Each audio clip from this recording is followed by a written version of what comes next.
Gotri police સ્ટેશનની કાર્યશૈલી સામે ગંભીર આરોપો। પીડિત મહિલાને 4 દિવસ સુધી ફરિયાદ દાખલ ન કરાતી હોવાનો આક્ષેપ।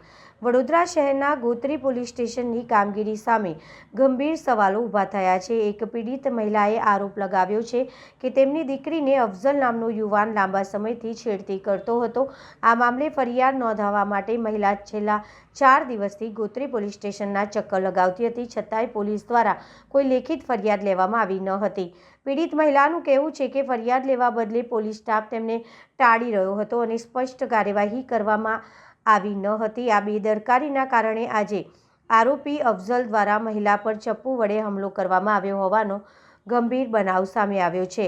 હુમલા બાદ મહિલા અને તેમના પરિવારજનોએ આરોપીને પકડીને ગોત્રી પોલીસ સ્ટેશન પહોંચાડ્યો હતો, પરંતુ આરોપી ત્યાં પોલીસ સ્ટાફની હાજરીમાં જ ભાગી છૂટ્યો હોવાના પણ આક્ષેપ કરવામાં આવ્યો છે। ઘટનાના પગલે ગોત્રી પોલીસની કામગીરી અંગે અનેક પ્રશ્નો ઊભા થયા છે। મહિલાના શરીર પર હુમલાના નિશાનો હોવા છતાં તાત્કાલિક કડક પગલાં લેવામાં ન આવ્યા હોવાનો આરોપ પરિવારજનોએ લગાવ્યો છે।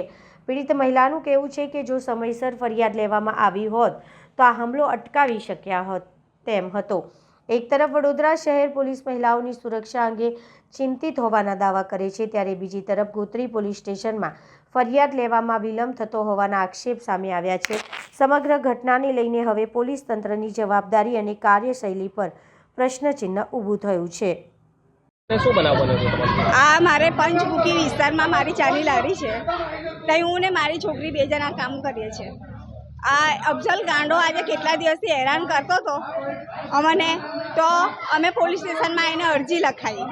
પોલીસવાળા અમારી અરજી લેતા નહોતા અને છતાંય મેં પોલીસવાળાને એવું કીધું કે મેં તમારું રેકોર્ડિંગ કરી લીધેલું છે, તમારે ના લખવી તો વાંધો નહીં।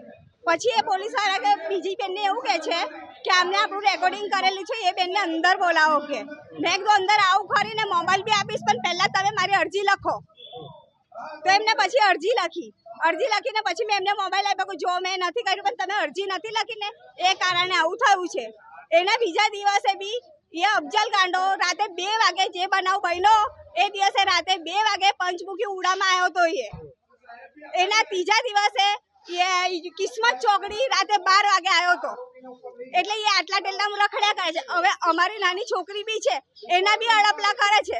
અમે પોલીસની સપોર્ટ હું કરવા માંગીએ કે અમારી સુરક્ષા માટે, તો પોલીસવાળા એવું કહે છે કે એ આવે ને તારે તમે અમને ફોન કરો એવું। તો હવે એ અમારે ફોન કરતા સુધી તો એ ભાગી જાય, કેમ કે આજે 4 દિવસથી અમે એને પકડીને લાયા છે, તો પોલીસના હાથમાંથી એ જતો રહ્યો છે। એટલે એનો મતલબ તો એવું થયું ને કે પોલીસવાળાએ બગાડી દીધો છે, હે? અને પાછા કહે છે કે અમે પકડીને લઈશું, અમે પકડે 4 દિવસથી તમે લોકોએ કશું કર્યું નહીં, 4 દિવસથી તમે લોકોએ કશું કર્યું નહીં ને ભાગી ગયો એ। હવે તમે અડધી રાતે એને પકડવા જાવશો, હે?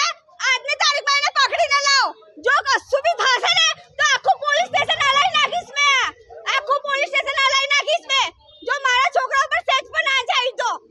એમાં તો એ ભાગી ગયો તો એક પણ પોલીસવાળો એની પીસીઆર લઈને બહાર નીકળ્યો નથી, એક પણ પોલીસવાળા બહાર નથી નીકળ્યા। હા, એક પણ પોલીસવાળા બહાર નથી નીકળ્યા કે કોઈ કશી ચર્ચા નહીં। અમને તો જાણવા જ નથી દેતા કે આરોપી ભાગી ગયો। આવી જગ્યાએ તો આરોપી ભાગી જાય, તમારાથી પકડાતા નહીં ને આરોપી ભાગી જાય એટલે, હે? એના કરતા તમે હું કરો એટલી મોટી પોસ્ટ લઈને તમે હું કાં ફરો છો? તો ઉડે અમારી સુરક્ષાનો જિમ્મો અમારી પર આપી દો ને, પછી કોઈને બી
और आगे से